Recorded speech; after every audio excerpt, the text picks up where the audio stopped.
መስመር ማለት ታውቂያለሽ እንዴ? የማይገባ ነገር ምን እንደሆነ ታውቂያለሽ? እሺ ጎዳና ውጭ ነው የምትለው? ይኸውልሽ አሁን አንድ ድል ነው የምሰጥሽ። ቆይ አንቺ ብትፈቺ ምን ላድርግ? 400,000 ብር ስጠኝ። እሺ እልክልሻለሁ። ከዚህ ቤት ግን ውልቅ ብለሽ ትወጫለሽ። ፍቻችንን ውጭ ሆነሽ እናደርጋለን። ተረጋጋ። ቆይ አልጨረስኩም። ምን ቀረሽ? ከአንተ ጋር አንድ ቀን ቆንጆ ራስ መብላት እፈልጋለሁ። ይኸውልሽ እሱ አስፈላጊ አይደለም።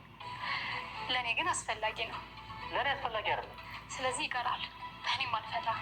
እሺ ለአንድ ቀን ብቻ፣ እሱንም በአንቺ ድርቅና እያስጠላኝም ቢሆን እበላለሁ። እሺ ይኸውልሽ ቲና፣ አሁን አስተላልፌልሻለሁ። ከዚህ በኋላ ልታታልኝ ብትሞክሪ ግን በእጄ ነው ሲጣርግ የምገልሽ። እሺ ካሌብ፣ ደግሞ ሰጥቼሻለሁ። ሌላ ምንድን ነው የምትፈልጊው? ገንዘብ ብቻውን ይሰራል? አልገባኝም። በትንሽ ገንዘብ የሚከራይ ቤት እየፈለግኩ ነው። እሺ ለፍጥነቱ ላፋልግሽ። አመሰግናለሁ። መቼም አልረሳሁም አይደል? ሌላ ፕሮግራም እንዳለ ግዴታ አታደርጊው። በፍጹም ግዴታማ አይደለም፣ ድርድር ነው። ይኸውልሽ እንደ ግዴታ ያዝሽ ነው። አልፈልግም ማለት እኮ እችላለሁ። ካሌብ፣ እንደ ሚስት መካፈል ያለብኝን ነገር ሁሉ ስከለክለኝ ግዴታ ነው ብያለሁ እንዴ? አዎ ቢሳካልሽማ ጎዳና ላይ ጥለሽን ነበር። ስለዚህ ሁለታችን ነው ልባችን ክፉ ያሰበው። ይኸውልሽ አሁን የመጣሁት ለመጨቃጨቅ አለ። በቻልሽው አቅም እንድታፈጥሙ ነው። ሰላም እንዴት ናችሁ? ለቻናላችን አዲስ ሆናችሁ ላይክ፣ ሸር፣ ሰብስክራይብ በማድረግ ቪዲዮውን ይጀምሩ። እንግዲህ በትሁት ድራማ ተመልሰን በድጋሚ መተናል ማለት ነው። ቲናን እንግዲህ ካሌብ ያስወጣታል ብለን ስንጠብቅ ጭራሽ ሌላ ጣጣ ይዞ መጣ ማለት ነው።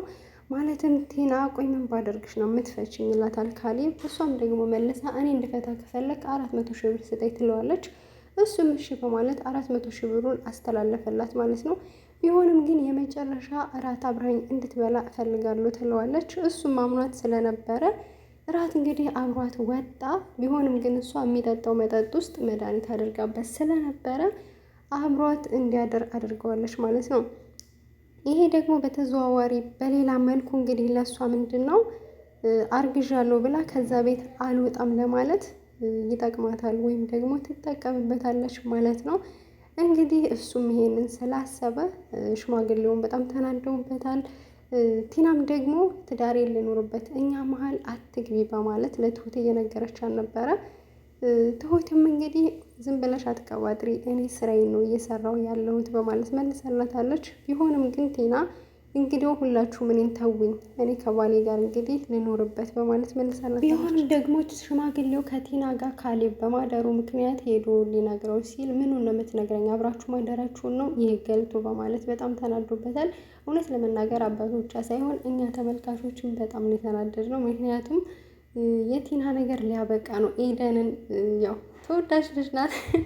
ኤደንን ቢወዳት ብለን የምንፈልገው ነገር ስለሆነ ኤደንን ይወዳታል ወይስ አይወዳትም ብለን በምናስብበት ሰዓት ቲናን ያስወጣታል ስንል ጭራሽ አርግዣለሁ ብላ እንግዲህ ከዛ ቤት አልወጣም ለማለት ከካሌብ ጋር አብራ አድራለች ማለት ነው። ካሌብም ሽማግሌው በጣም ስለተናደደበት ከቤት እንዲወጣ ዳኒንም አንቆት ነበረ። ለምንድን ነው ከኛ ቤት የማትወጣው ሲለው አባትህ ካለኝ እወጣለሁ፣ አንተ ስላልክ ግን አልወጣም ብሎት ነበረ። ሽማግሌውም ከቤቴ ውጣ አለው። ነገር ግን ቢሆንም ጊዜ እንዲሰጠኝ ጊዜ ስጠኝ ብሎ ሲጠይቀው ሽማግሌውም እምቢ አላለም። ምክንያቱም የዛን ጊዜ ቲና ብዙ ግፍ በምትሰራበት ሰዓት እንግደለው ስትለው ዳኒ በጣም ያዝንለት ነበረ። አንቺ ከመግደል ውጭ ምንም አታውቂም፣ ሌላ ሀሳብ አምጪ በማለት ብዙ ጊዜ አድሮ ስለነበረ ያው ሽማግሌው የዳኒን ውለታ አረሳ ማለት ነው።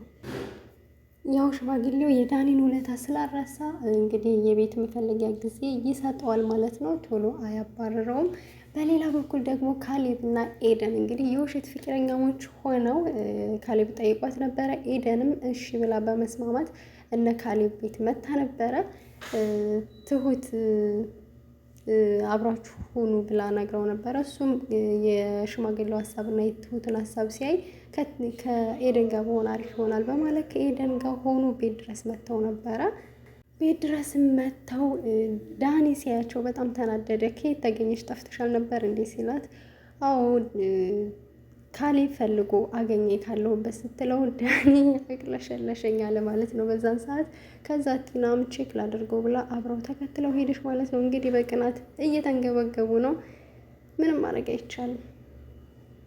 ለቻናላችን አዲስ የሆናችሁ ላይክ፣ ሼር፣ ሰብስክራይብ በማድረግ ቤተሰብ የሆኑ እንግዲህ ቀጣዩን ክፍል በቀጣይ የምናየው ይሆናል። እስከዛው በያላችሁበት መልካም ጊዜ ይሆንላችሁ። ሰብስክራይብ ማድረግ አትርሱ። ቪዲዮውን ላይክ አድርጉ።